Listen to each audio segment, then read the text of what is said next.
For the guys who want to know how stuff works, science and technology in the sport you love, this is Punkworks.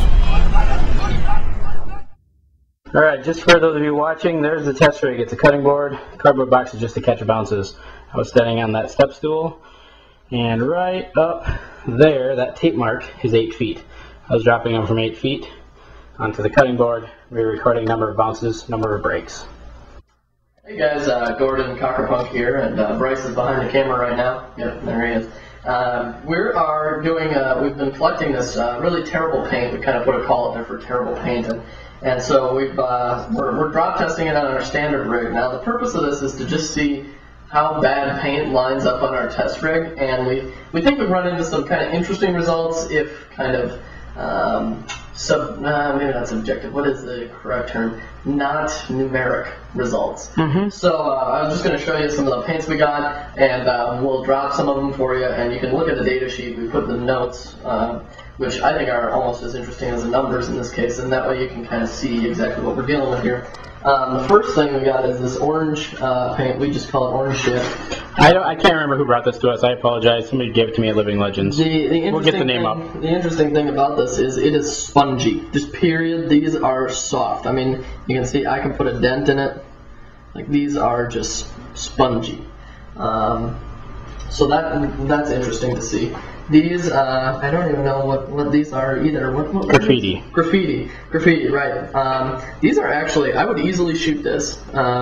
Just kind of a regular, it feels like a normal paintball. You can dent it, but you know, it doesn't break. Mostly on the poles, the equator's fairly firm. Yeah, the equator's pretty firm. The seams look fine. They're not all dimpled or anything like that. You know, I would shoot this paint.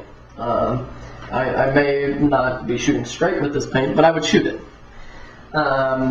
These are marbleizers. These are kind of interesting from the standpoint of, if you look at them, you can see almost every single one of these has a bubble in it.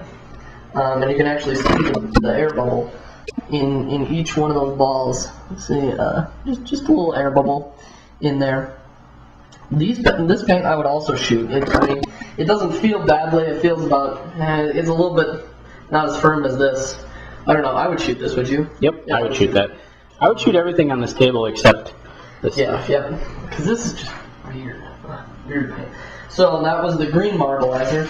These are the pink marbleizers that we have. These are also very old. This paint, I would shoot this easy. This paint is firm. Like, if you push on it, you can feel it. It's about to break. Yep. Just very firm paint. This is the last one. Oh, we were going to do Living Legends. Oh, yeah. You guys who were at Living Legends, we got a pot of that here. So we're just, you know, we all shot this paint, so we kind of know, subjectively anyway, what it feels like. And it bounced a lot. So we figured we'd throw it in. So. And then this stuff is field paint only from Splat Tag in Hudson, Wisconsin. I would say it's Stingers. Yeah, I think it's Stingers, but I'm not sure. This is mediocre paint. Again, I would and I have shot this. I'm not thrilled shooting it because it's obviously not great paint, but you know, goes about where you want it. All right, I'm gonna hand the camera over to Gordon, and we're gonna do a drop test. Yeah, we'll just illustrate exactly kind of the data sheet has some notes on it, and we figured you know, rather than you guys having to interpret our text, we could actually just show you kind of what we see with these typically. So Bryce is just setting up the cutting board there.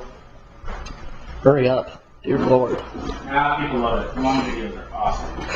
Especially when nothing interesting is happening. That's most of our videos, though. Nothing interesting. Come on up here, Gordon. Okay. So what I'm going to do is I'm going to start with the Living Legends paint. Okay. Just stripe up here on the wall.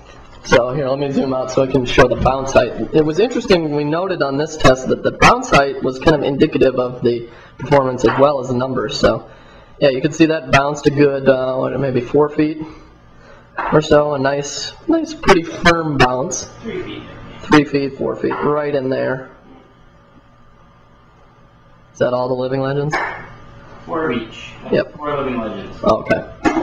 Good deal. We're going to drop the, let's say, the pink Mars. The pink Marbs. Air salt. Ooh, break. Bounce. So you can see those. That was all the way up here. Those even actually have a higher bounce, yeah. Over 4 feet.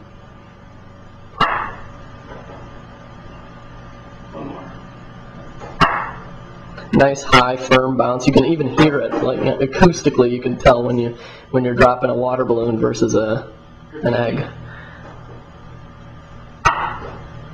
So this is the graffiti. This was very firm paint. You can see it's bouncing even higher than that, I think. Let's see if I can pull up the bounce. Oh, it broke. Man, I can barely see it on this mini screen. So let's see what happens. Got the orange shit.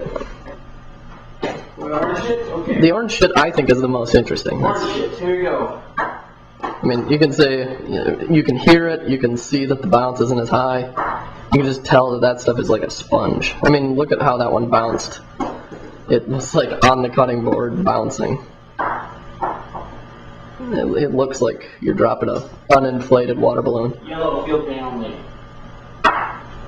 Medium 3 feet. So yeah, I mean, yep, a little bit low on the bounce scale compared to the tougher